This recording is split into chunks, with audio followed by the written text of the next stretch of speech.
बच्चों आज हम पढ़ेंगे काल किसे कहते हैं। तो चलो आपको काल का परिभाषा समझाते हैं। क्रिया का वह रूप जिससे उसके होने के समय का पता चलता है उसे हम काल कहते हैं। तो काल के कितने भेद होते हैं? तो काल के 3 भेद होते हैं। पहला हुआ वर्तमान काल, दूसरा भूतकाल, तीसरा भविष्य काल। तो अब चलते हैं वर्तमान काल किसे कहते हैं। तो वर्तमान काल का अर्थ है चल रहा समय।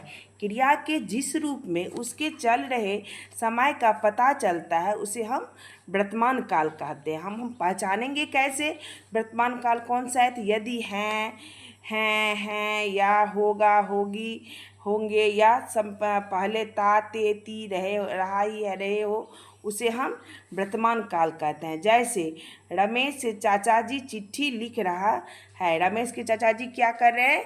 चिट्ठी लिख रहा है। तो ये हुआ वर्तमान काल। वर्तमान काल के कितने भेद हैं? तो वर्तमान काल के 3 भेद होते हैं। पहला समान वर्तमान काल। तो समान वर्तमान काल हम कैसे पहचानेंगे?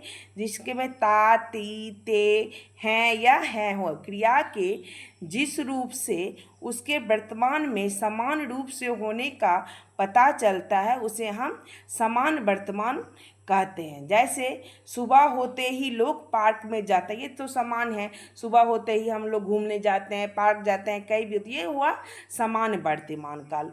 दूसरा है अपूर्ण वर्तमान काल। अपूर्ण वर्तमान काल को हम कैसे पहचान है? जैसे रहा, रही, हैं, रहे हैं, तो उसको हम ये पहचान जाएंगे, ये अपूर्ण वर्तमान काल। जैसे क्रिया के जिस रूप से वर्तमान में आरंभ होने का पता चलता है लेकिन समाप्त होने का पता नहीं चलता है उसे हम अपूर्ण वर्तमान काल कहते हैं। जैसे रोहन कंप्यूटर पर असाइनमेंट का काम कर रहा है। तो ये काम तो कर रहा है, कब समाप्त होगा इसका तो पता नहीं है, ये अपूर्ण वर्तमान काल हुआ। तीसरा है संगीत वर्तमान काल।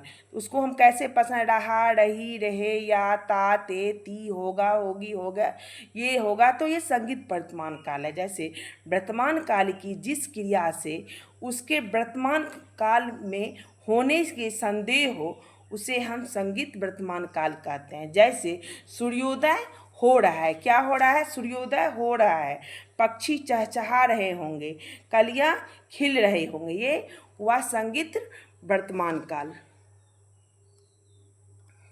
तो समझ गए होंगे आप।